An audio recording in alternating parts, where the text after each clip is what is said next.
Welcome to the Deep Dive. Today we're getting into some really profound, maybe even tough concepts. We're looking at divine mercy, this idea of required justice, and then the incredibly demanding call for human forgiveness. That's right. We're pulling from a range of Christian sources, including specific readings for November 10th, the memorial of St. Leo the Great. And these texts really put a spotlight on things like integrity, accountability, and crucially, the role of faith in all this. Yeah, and our goal here is basically connect the dots between these big virtues. How does mercy fit with justice? And where does this command for, frankly, relentless forgiveness come in? We want to find the core message. Okay, so let's dive in. The starting point in these texts often seems to be God's fundamental nature. Psalm 103, verse 8 sets that tone.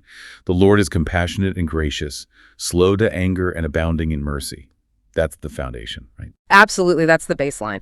But what's so interesting is how quickly the sources balance that mercy with the human requirement. You jump to the Book of Wisdom, chapter 1, and right away it says, love justice, you who judge the earth, and seek God with goodness, with integrity of heart. Integrity of heart. So it's not just about external actions. It's about what's going on inside. Exactly. It's fundamental. Wisdom, which is presented almost like, God's active presence or spirit, it's described as being acutely aware of our inner state.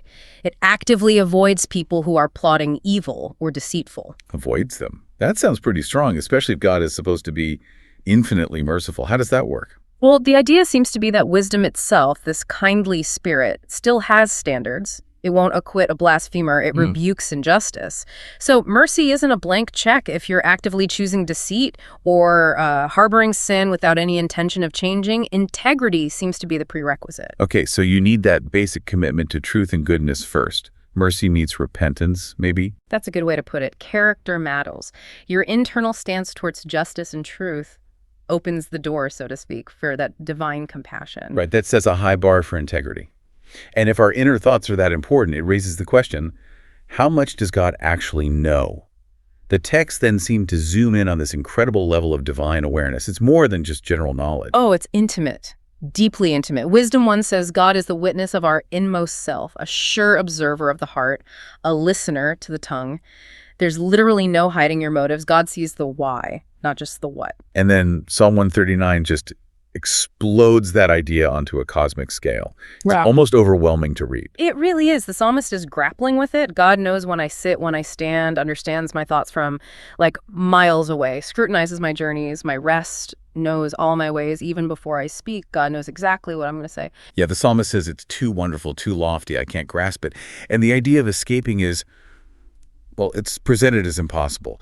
Go to heaven. God's there, the underworld, there too. Fly to the ends of the earth. God's hand is still guiding, still holding you. Right. There's just no escape from this presence, this knowledge. So if God knows everything, every hidden thought, every deceitful motive, and we can't hide, what does that mean for how we treat each other? Well, it strips away all the excuses, doesn't it? If God sees the truth of our hearts, we can't really pretend we have justification for injustice or holding grudges.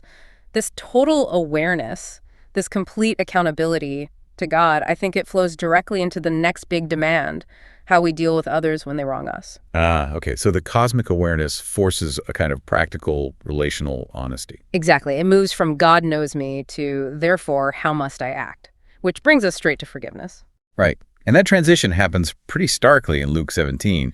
Jesus starts with this really serious warning. Things that cause sin will inevitably occur, but woe to the one through whom they occur. It emphasizes the gravity of causing harm. Immense gravity. I mean, the image used for causing little ones, perhaps those new to faith or vulnerable to sin, it's the millstone. Better to have a giant stone tied around your neck and be drowned in the sea. It underlines just how destructive undermining someone's faith is. It's incredibly severe. So given that weight, you'd almost expect the next step to be, avoid offenders at all costs or something. But instead, the focus immediately shifts to the person who's been wronged. Yes, it's fascinating. The text seems to acknowledge that offenses will happen. It's inevitable in our world. So the variable we can control isn't stopping the offense necessarily, but choosing our response. And that response is, well, it's extreme. If your brother wrongs you 7 times in one day, and 7 times he comes back saying, I'm sorry, you should forgive him. 7 times in a day. It feels almost designed to be impossible from a purely human perspective. Who has that capacity? Seriously. Most of us struggle with one genuine forgiveness, let alone 7 times, for what might be the same repeated offense within hours. How does the reflections handle that psychological hurdle? They acknowledge it's huge. They say this kind of forgiveness requires deep humility. It's an admission that we can't do it on our own steam. We have to rely on God's grace for the strength. It connects back to that earlier point about God's own mercy. The idea is it never runs dry. So we're asked to model that endless mercy, even when it feels completely unnatural or undeserved, especially when it's repetitive. Exactly. It's like the command is designed to push us beyond our own limits, to force reliance on something bigger. It highlights our own need for grace by demanding we extend it relentlessly. Which makes the apostles' reaction completely understandable. Yeah. Hearing this forgive 7 times a day mandate, their immediate response is just increase our faith. They know they can't do it otherwise. Right. They recognize the gap between the command and their own ability. And Jesus' answer is really key here. He connects that seemingly impossible forgiveness directly to faith, even tiny faith. If you have faith like a mustard seed. Yeah, the mustard seed, the smallest of seeds. You could tell this mulberry tree, a tree known for having incredibly deep, stubborn roots, to just uproot itself and go plant itself in the sea. And it would obey. That imagery is so potent. A deeply rooted tree ripped up and thrown into the sea where it obviously can't live. It's performing the impossible. Precisely. It's an act that defies nature, defies logic. He's saying that's the kind of power available through faith, even a tiny speck of it. So the faith isn't about us generating massive emotional strength to forgive the unforgivable. No, I don't think so. The power comes from the object of the faith, God's power. The faith itself can be small, like a mustard seed. It's the catalyst that taps into a much greater power source, a power that can deal with deeply rooted bitterness or repeated hurt, uproot it, and cast it away. Okay, so that tiny bit of faith, maybe nurtured through prayer, maybe even through the difficult act of forgiving itself. Yes. That faith becomes the channel for God's power to handle the impossible demand. It lets us trust God with the consequences, even if we feel totally inadequate. That's it exactly. The command to forgive becomes the very thing that requires and potentially grows our faith. It forces us to live out that trust in divine mercy, even when every instinct is screaming for justice or self-protection. #tagged outro. So, pulling it all together, these texts map out a path. It involves actively loving justice, holding on to personal integrity, even knowing offenses will come, and then exercising faith, even small faith, to offer radical, repeated forgiveness. That combination, according to Philippians, lets us shine like lights in the world. Yeah, it connects the dots beautifully. God's total awareness demands our integrity, and that integrity is tested most severely in our willingness to forgive, powered by faith. It's not theoretical, it's deeply practical, deeply relational. Very much so. And that leads us to the final thought for you, the listener. Something drawn from the reflections we looked at.